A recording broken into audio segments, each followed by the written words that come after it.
Salut à tous et bienvenue sur notre chaîne. À Gênes, il faudra un match parfait. En une phrase, Christiane Chivou a résumé l'état d'esprit qui entoure ce déplacement toujours délicat à Marassi. Plus qu'une simple déclaration d'avant-match, ces mots résonnent comme un rappel à l'ordre et une prise de responsabilité. L'Inter arrive à un moment charnière de sa saison, entre la frustration européenne face à Liverpool et la nécessité de répondre immédiatement en championnat. Dans un contexte où chaque faux pas est amplifié, Chivou refuse la précipitation et les jugements hâtifs. Il défend une identité, un projet et surtout un groupe qu'il estime en pleine construction. Aller à Gênes, c'est accepter un combat autant mental que tactique, un test de maturité pour une équipe qui se veut dominante mais encore perfectible. Ce match ne dira pas tout de la saison de l'Inter, mais il dira beaucoup de sa capacité à transformer les coups durs en force collective. À Marassi, il ne s'agira pas seulement de prendre 3 points, il faudra convaincre, résister et s'imposer avec autorité. Bref, livrer ce « match parfait » que Chivou appelle de ses vœux. Bienvenue dans l'univers Nerazzurro. Chivou, à Gênes, il faudra un match parfait. À la veille du déplacement de l'Inter sur la pelouse du Genoa, Christiane Chivou s'est présentée en conférence de presse à Appiano Gentile avec un message clair, tourner rapidement la page de la défaite contre Liverpool et repartir de l'avant en championnat. Battus en Ligue des Champions dans un contexte frustrant, les Nerazzurri veulent montrer qu'ils ont déjà digéré ce revers. Au Marassi, l'Inter s'attend à un match délicat. Ces dernières saisons, le déplacement à Gênes s'est souvent révélé piégeux, et les 3 points en jeu prennent encore plus de valeur puisque Milan et Naples auront déjà disputé leur rencontre. De Rossi a déclaré qu'il faudrait un match parfait face à l'Inter. À quoi devra ressembler votre prestation? Elle devra être parfaite pour nous aussi, en termes d'attitude, d'envie et d'approche. Leur équipe a retrouvé de l'enthousiasme avec le nouvel entraîneur.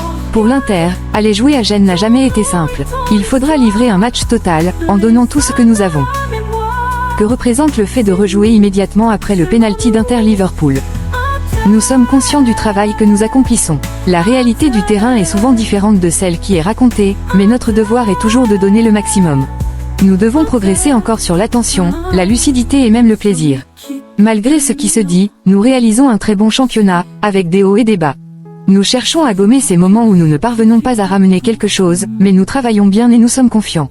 Cela se voit dans les performances, pas uniquement dans les résultats.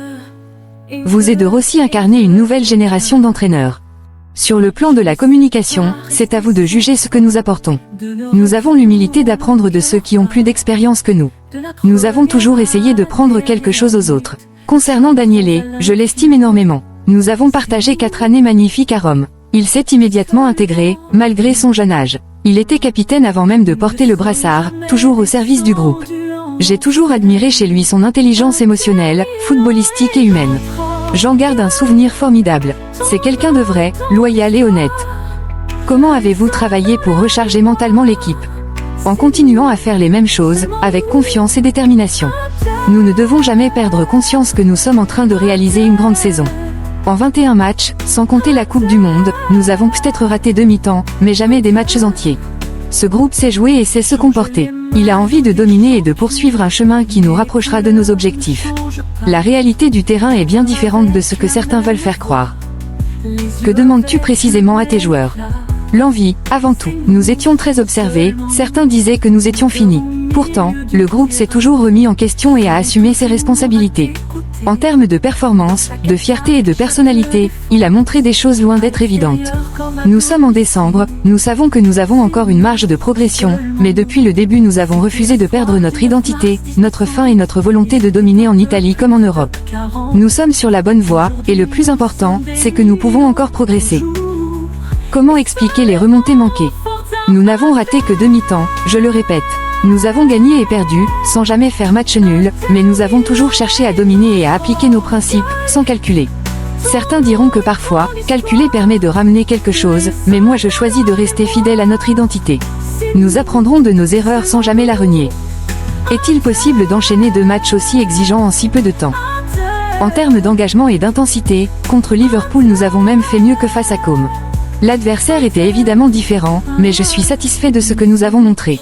Nous n'avons pas régressé. Liverpool représente un autre niveau, avec tout le respect pour Com, qui n'a pas dépensé 150 millions pour un joueur. Nous n'avons pas été inférieurs à Liverpool. Nous n'avons pas gagné, mais je retiens tout le positif. Ressens-tu une pression excessive autour de ton travail? Je n'ai aucun compte à régler, mais il faut parler de la réalité. Si l'on veut partir de la perception de l'été, faisons-le. Je suis dans ce club depuis 20 ans, à l'Inter, les attentes sont élevées et la pression aussi, et c'est normal. Je regarde le travail dans la durée, pas une victoire ou une défaite isolée. Je n'aime pas les étiquettes, et autour de l'Inter, il y en a parfois un peu trop. Qui manquera le déplacement à Gênes. Les absences sont connues, Acerbi et Çalhanoğlu, ainsi que Darmian et Dumfries. Palacios et Di Gennaro seront également absents. Merci d'avoir suivi cette vidéo. À très bientôt, et Forza Inter.